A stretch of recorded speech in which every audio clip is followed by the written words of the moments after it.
SKCT 모의고사 강의 시작하도록 하겠습니다.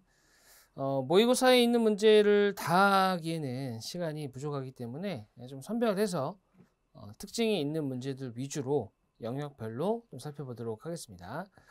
자, 우선은 언어 이해부터 보시죠. 언어 이해 1번입니다. 다음 글의 주제로 가장 적절한 것은 그랬습니다. 제가 앞선 여러 강의에서도 말씀을 드리긴 했지만 이 주제라는 것은 글을 다 읽을 필요는 없어요. 왜냐하면 글의 주제, 제목 같은 경우는 글의 전체적으로 내용을 포괄적으로 또는 일반화시킨 내용으로 또는 추상적인 내용으로 구성되어 있다. 그래서 이 내용 자체를 다 읽을 필요 없이 전체적으로 봤을 때 아, 이거구나 라는 느낌이 좀 있습니다. 그래서 주제의 경우는 조금 빨리 풀 수 있는 유형 중에 하나이고요. 보통은 주제에 대한 내용은 앞에 등장하든지 뒤에 등장하든지 보통 두갈식이거나 미갈식으로 등장합니다. 간혹 중갈식으로 나오기도 하는데 중갈식인 경우는 결과적으로 읽어봐야 돼요. 그래서 시간이 많다면 당연히 전체적으로 아, 이게 주제구나 라고 하셔도 되겠지만 실제 시험에서 그러실 분은 없을 것 같고요. 주제가 나왔다 싶으면은 마무리를 지을 것 같습니다. 일단은 앞에 내용부터 한번 천천히 좀 보겠습니다. 최근에 사이버 공동체를 중심으로 한 시민의 자발적 정치 참여 현상이 많은 관심을 끌고 있다. 자, 도입에 해당하는 내용이죠. 그래서 보통 화제 제시가 되거나 그 다음에 어떤 단어의 정의를 내리거나 하는 내용이 들어가는데 보통 이 내용은 글 전반적으로 나오는 내용들입니다. 핵심 내용이기 때문에 이러한 현상과 관련하여 A의 연구가 새삼 주목받고 있다. A의 연구에 따르면 공동체 구성원이 됨으로써 얻게 되는 사회적 자본이 시민사회의 성숙과 민주주의 발전을 가져오는 원동력이다. A의 이론에서는 공동체에 대한 자발적 참여를 통해 사회 구성원 간의 상호 의무감과 신뢰, 구성원들이 공유하는 규칙과 관행, 사회적 유대관계와 같은 사회적 자본이 늘어나면 사회 구성원 간의 협조적인 행위가 가능하게 된다고 본다. 더 나아가 A는 자원봉사자와 같이 공동체 참여도가 높은 사람이 투표할 가능성이 높고 정부 정책에 대한 의견 개진도 활발해지는 등 정치 참여도가 높아진다고 주장하였다. 자, 여기까지 일단 읽어봤습니다. 여기까지가 일단 첫 번째 문단의 내용이고요. 자, 일단은 여기서 바로 주제를 찾을 수 있을 것 같아요. 1번, 사이버 공동체를 통해 축적된 사회적 자본에 정치적 자본이 더해질 때 정치 참여가 활발해진다. 일단 느낌이 그러한 것 같아요. 그죠? 1번이 답이 되는 것 같습니다. 1번. 여기까지만 읽어보더라도. 왜냐면은 그 첫 번째 문단에 등장하는 내용 자체가 글 전반적으로 지배되는 내용이 되기 때문에 그러하다고 볼 수 있는데 마저 한번 확인은 해볼게요. 몇몇 학자들은 A의 이론을 적용하여 면대면 접촉에 따른 인간관계의 산물인 사회적 자본이 사이버 공동체에서도 충분히 형성될 수 있다고 보았다. 그리고 사이버 공동체에서 사회적 자본의 증가는 곧 정치 참여도 활성화시킬 것으로 기대했다. 하지만 이러한 기대와는 달리 정치 참여가 활성화되지 않았다. 요즘 젊은이들에 보면 각종 사이버 공동체에 자발적으로 참여하는 수준은 높지만 투표나 다른 정치 활동에는 무관심하거나 심지어 정치를 혐오하기도 한다. 이런 측면에서 A의 주장은 사이버 공동체가 활성화된 오늘날에 잘 맞지 않는다. 이렇게 들어가 있는 내용이고요. 그 다음에 뒤에 조금 잘렸는데 이러한 이유 때문에 오늘날 사이버 공동체를 중심으로 한 정치 참여를 더 잘 이해하기 위해서 정치적 자본 개념이 도입이 필요하다. 그죠? 네, 이 내용이었네요. 그러니까 이 내용이 마지막에 나왔어요. 그러니까 사이버 공동체를 통해 축적된 사회 자본에다 정치적 자본까지 더해지면 활성화될 것이다 라고 들어간 거거든요. 근데 이걸 1번이라고 보는 이유가 뭐였냐면 일단은 앞에 내용 뒤에 내용 다 있긴 하지만 내용의 흐름상 1번이 되는 구조이다 라고 본 거죠. 그죠? 왜냐하면 사회적 자본만으로는 부족한 무언가가 필요하기 때문에 거기다 덧붙이는 무언가가 있을 것이다 라고 보는 거니까요. 주제가 나오게 된다 그러면은 첫 번째 그 다음에 앞에 글 좀 읽어보시고 뒤에 조금 읽어보시고 결론 내셔도 됩니다. 그래서 마지막에 보시면 사회적 자본과 정치 참여 사이를 정치 자본이 매개할 때 비로소 정치 참여가 활성화된다. 여기서 핵심 내용이 마지막 문단에 있었습니다. 됐죠? 자, 그래서 답은 어렵지 않게 1번 나오게 됩니다. 다음 6번 가보도록 하죠. 다음 글에서 추론할 수 있는 내용으로 가장 적절한 것은 그랬는데 일단은 추론의 형태는 별 내용 아니고 내용 일치라고 말씀드렸습니다. 내용 일치예요. 내용 일치. 내용 일치는 위에 있는 글을 읽어보고 특히 이제 특별히 어떤 시기나 그 다음에 숫자, 시대 이런 것들이 나오게 되면은 그 내용에 대해서 변형하거나 하는 형태가 나오니까 물어보는 형태가 나오니까 그 부분을 찾을 필요가 있습니다. 자, 한번 확인해 보죠. 조선이 임진왜란 중에도 필사적으로 보존하고자 한 서적이 바로 조선왕조 실록이다.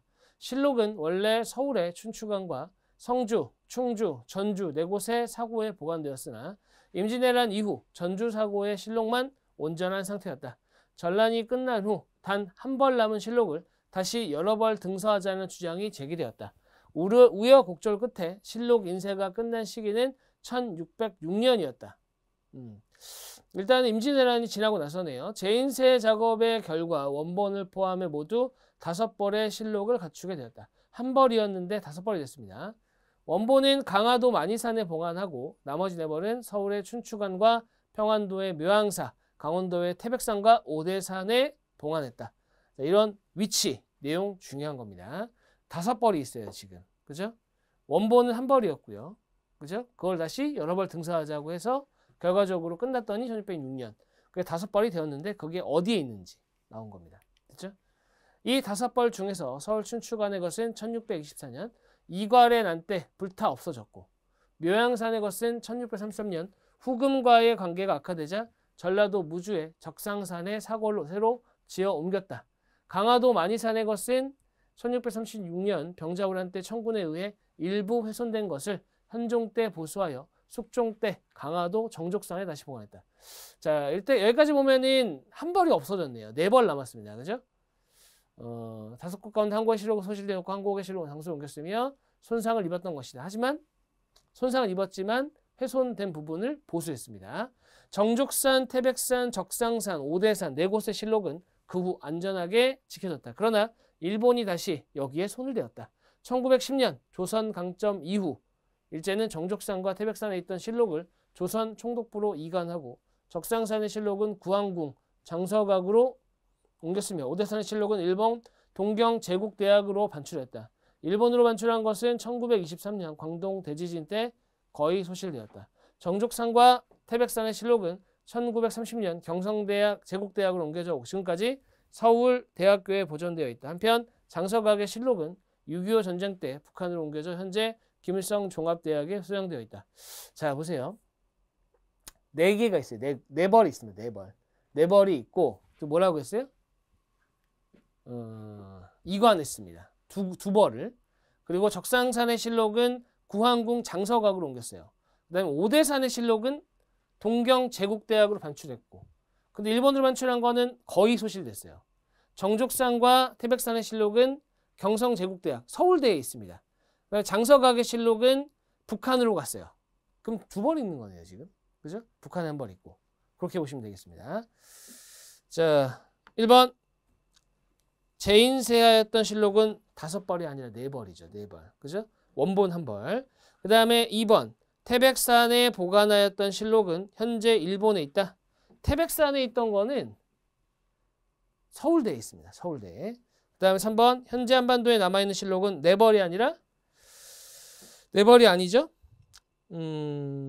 한반도에 남아있다. 한반도면은 북한까지 포함이에요. 그죠? 한반도면. 그러니까 3벌입니다. 3벌. 적상산에 보관하였던 실록의 일부가 훼손됐어요? 적상산이 아니죠? 적상산 아닙니다. 그렇죠? 일부 훼손됐던 거는 만이산이었습니다. 만이산. 다시 보수했죠. 보수했고 소실된 거는 이제 관동 대지진 때 일본으로 간 게 소실된 거고. 그 다음 현존하는 실록 중에 가장 오래된 것은 서울대학교에 있다. 자, 보세요. 원본이 지금 만이산에 있던 거예요. 그죠? 만이산에 있던 것이 정족산에서 다시 봉안해요. 정족산. 근데 정족산에 있던 것이 지금 서울대에 있는 거예요. 맞네요. 이거 굉장히 좋습니다. 문제 5번입니다. 5번 넘어가겠습니다. 스토리가 짜여져 있네요. 좋은 문제였습니다. 다음 9번 가보는데 9번은 뭐예요? 9번은 문단 배열입니다. 문단 배열. 문단 배열에서 주의해야 되는 것은 뭐죠? 당연히 첫 번째 올 수 있는 것은 지시어나 그 다음에 접속 부사 같은 것들이 들어간 것은 안 된다 이겁니다. 그죠? 그리고 첫 번째 문단은 문단 배열에 나오는 글 자체는 하나의 글을 압축해서 집어넣는 것이기 때문에 처음과 끝이 있어요. 보통 일반적으로. 보시게 되면은 첫 번째 올 수 있는 거 가, 나, 다 중에 하나입니다. 가는 여기에 반해. 절대 안 되죠. 나, 동양에서 일단 보류. 4번이 아니라 다. 옛날부터 형성된 이러한? 안 되죠. 그죠? 이러한이 되려면 앞에서 뭔가가 있었어야 돼요. 그러니까 첫 번째 오는 것은 나고 그 다음은 랍니다. 무조건. 맞죠? 이 문단 배열 문제는 기본적으로 소거형 형태잖아요. 소거형. 맞죠? 자, 그래서 나 다음에 랍니다. 그 다음에 이제 다냐, 가냐의 문제예요. 보겠습니다.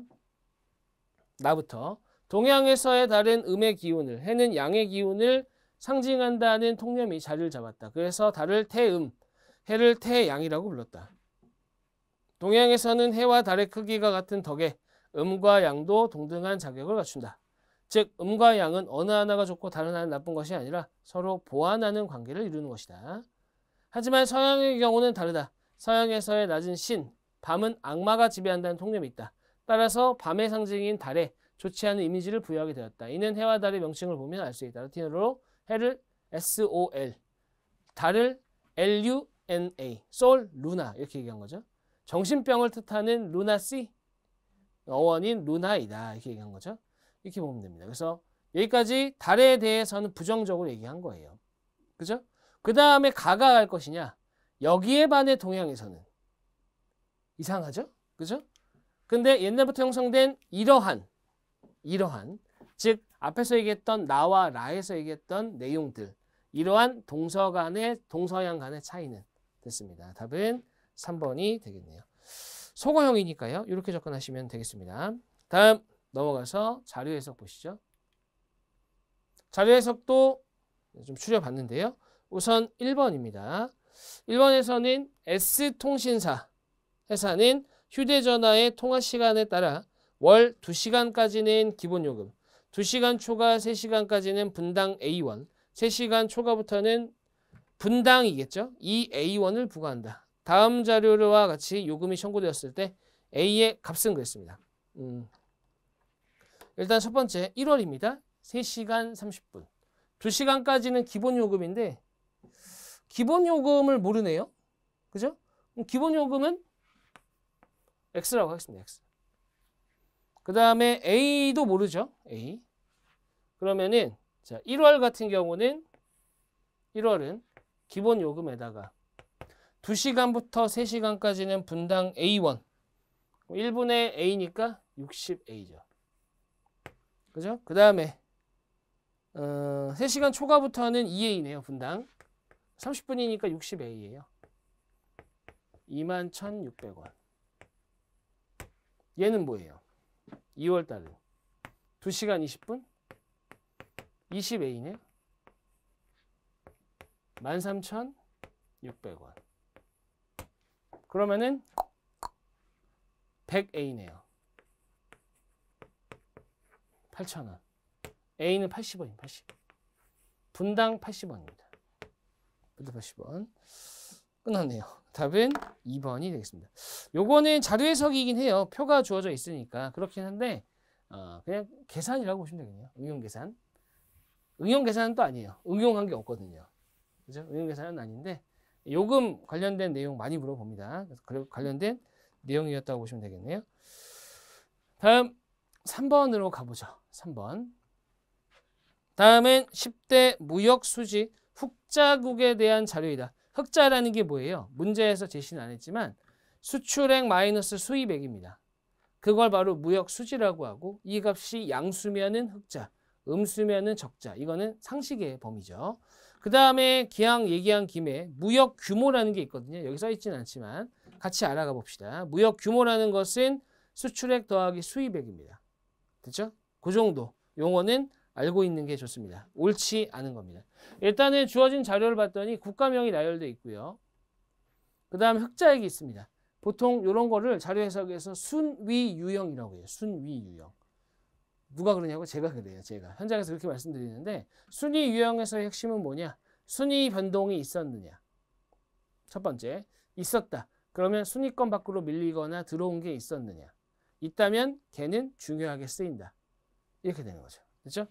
일단은 보시게 되면은 중국은 압도적 1위, 홍콩이 압도적 2위, 3위 바뀌었어요. 그렇죠? 자, 나머지는 뭐 바뀌는 것 같아요. 나머지는. 자, 어떻게 물어봤는지 한번 봅시다. 옳지 않은 겁니다. 1번, 21년부터 2023년까지 10대 무역수지 흑자국에 2번 이상 포함된 국가의 수는 9개국이다. 요거는 확인이니까 한번 해보십시오. 요거는 해보시면은 9개 국가가 나옵니다. 확인. 2번, 2023년 1위 흑자국의 액수는 12 흑자국 X의 10배 이상이다. 10배. 지금 몇 년도예요? 23년도입니다. 10배는 안 되죠.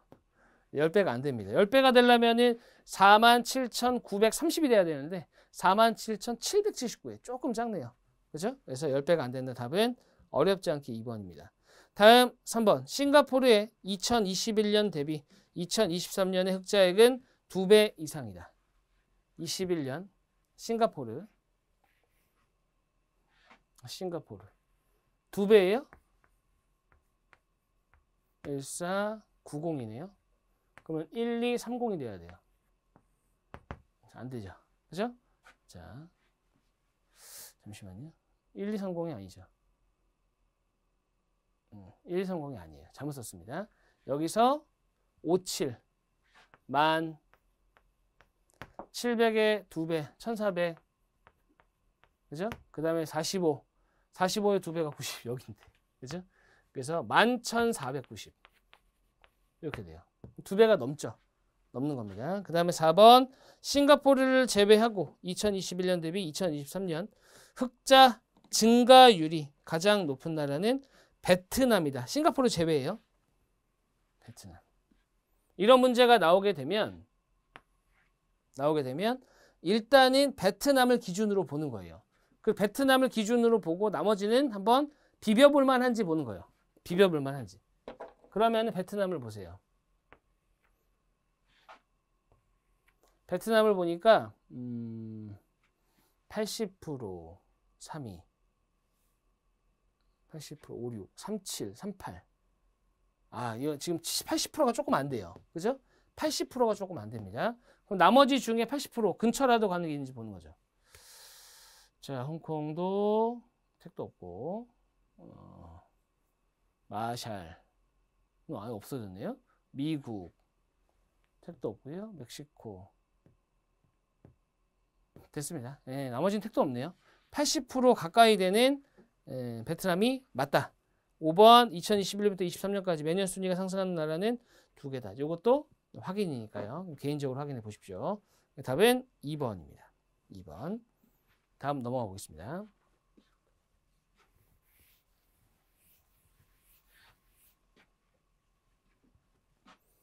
13번 가보죠. 원자력 발전소 사고 전후 S지역의 조달원별 가구수인데 이런 자료에서 옳은 것입니다. 이런 자료는 뭐라 그러냐면 상관표라고 그래요. 상관표. 가로축과 세로축의 상관관계를 표로 나타냈다. 상관표. 상관표에서의 핵심은 대각선의 값이에요. 수돗물, 정수, 약수, 생수. 그렇죠? 그리고 이쪽 라인의 값을 다 찾아봐야 됩니다. 80, 100, 50, 140, 사고 전에는 120, 100, 그 다음에 약수는 30, 40, 80, 70. 그러면은 얘는 사고 전에서 이후에 감소. 똑같네요. 감소, 증가. 여기서 주의해야 되는 건 뭐예요? 똑같은 녀석이에요. 똑같은 녀석. 뻔합니다. 이 100하고 이 100이 구성이 같나요? 숫자는 같죠? 구성은 같지 않다. 자, 보겠습니다. 1번. 사고 전에 식수 조달원으로 정수를 이용하는 가구가 가장 많았어요? 아니죠. 그죠? 그 다음에 2번. 사고 전에 비해 사고 후에 이용 가구 수가 감소한 식수 조달원의 수가 3개가 아니라 2개였죠. 하나는 같았고. 그 다음에 3번. 사고 전후 식수 조달원을 변경한 가구 수는 전체 가구의 60% 이하다. 전체 가구는 100, 200, 370이에요. 이쪽으로 가도 370 나와요. 370 가구예요. 근데 60% 이상인 거를 동그라미를 제외한 나머지 갖다 하지 마시고, 동그라미를 제외한 나머지는 뭐예요? 바꾼 지역이에요. 바꾼 가구 수예요. 그죠? 그렇기 때문에 동그라미를 구하는 거예요. 그래서 바꾼 가구가 60% 이하다?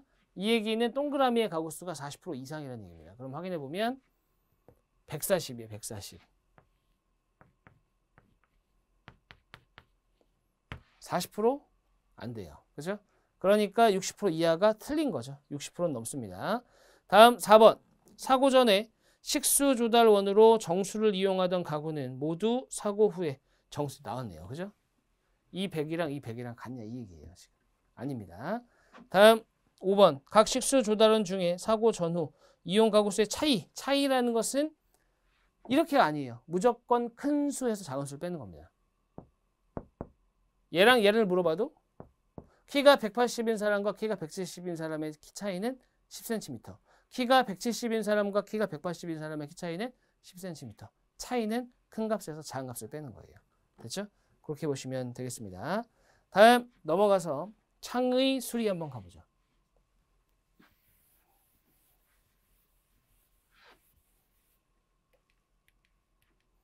1번 보겠습니다. 1번.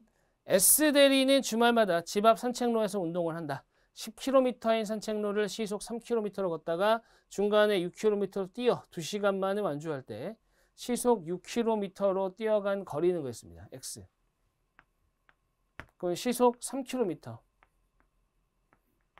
거리는 Y로 하셔도 되고 10-X로 하셔도 돼요. 맞죠? 끝났죠. 이런 응용 계산의 형태는 문제 어떻게 푸는 거예요? 방정식의 활용은 등호가 성립한다를 가지고 푸는 겁니다. 즉 여기서 등호가 나오려면 2시간 만에 완주했다. 시간이 2시간 걸렸다는 얘기예요. 그러니까 시속 3km로 뛴 시간, 걸은 시간, 그 다음에 시속 6km로 뛴 시간의 합이 2시간이다. 시간 공식은 뭐예요? 속력분의 거리.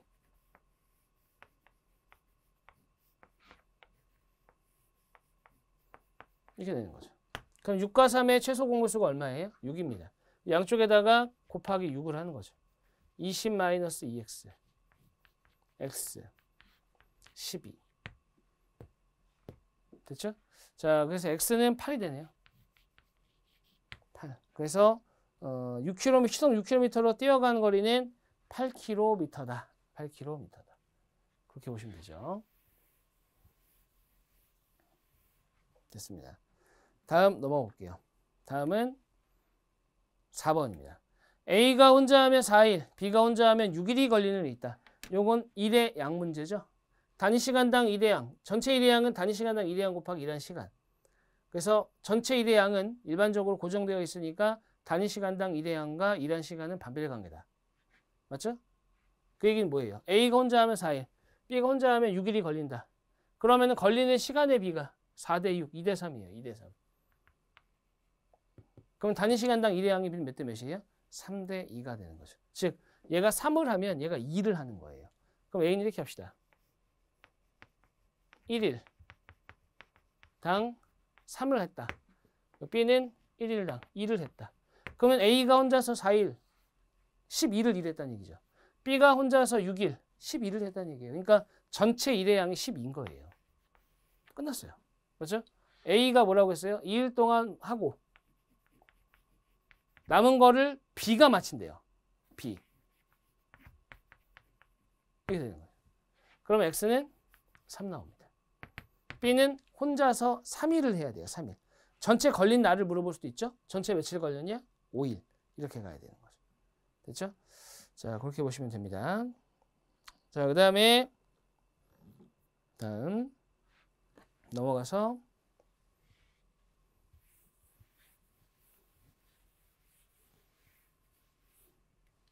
8번입니다. 평상시 A아파트 12층까지 올라갈 때 엘리베이터를 이용하면 1분 15초가 걸리고 비상 계단을 이용하면 6분 50초가 걸린다.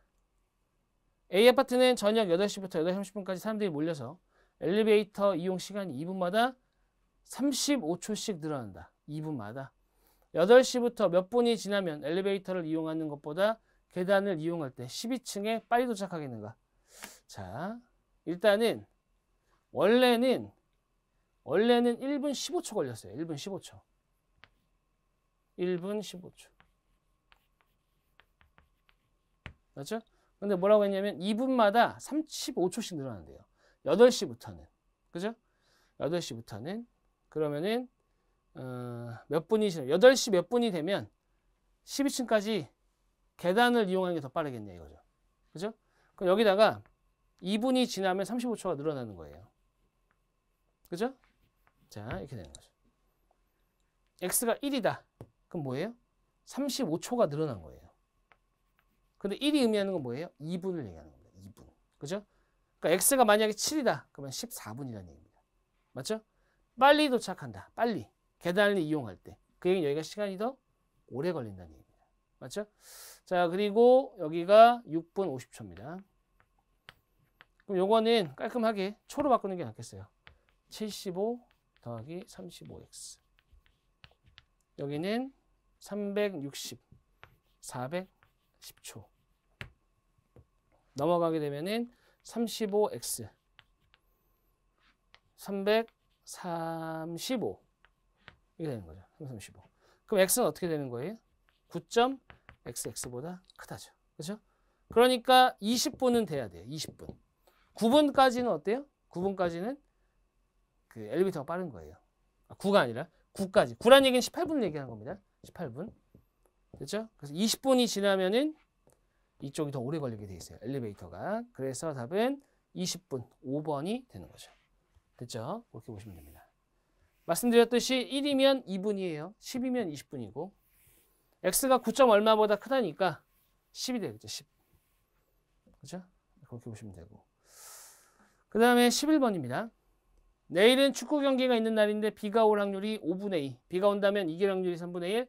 비가 오지 않으면 이길 확률이 4분의 1. 이길 확률은 비가 오는 거예요? 안 오는 거예요? 몰라요. 그러니까 비가 오면, 비가 안 오면, 비가 온 상태에서 이기면 3분의 1. 비가 오지 않는데 이길 확률은 4분의 1. 이 두 사건은 동시에 일어날 수 없죠? 더해야죠. 맞죠? 자, 그래서 15분의 2, 20분의 3입니다. 60으로 통분해야겠네요. 8, 9 이렇게 되네요. 그래서 답은 60분의 17 이렇게 나오는 겁니다. 60분의 17. 간단한 문제였네요. 다음 넘어가서 이번에는 언어 추리 한번 가보죠. 언어 추리에서 첫 번째는 명제 또는 3단 논법이 주어져 있습니다. 마지막 명제가 참일 때 빈칸에 들어갈 명제로 알맞은 것을 고르시오. 1번입니다. 낡은 것을 버려야 새로운 것을 채울 수 있다. 날이라고 할게요. 날. 새. 됐죠? 날짜는 낡은 것을 버린다예요. 새로운 것을 채운답니다. 그 다음에 결론으로 갔더니 새로운 것을 채우지 않으면 not 새예요. 새가 아니다.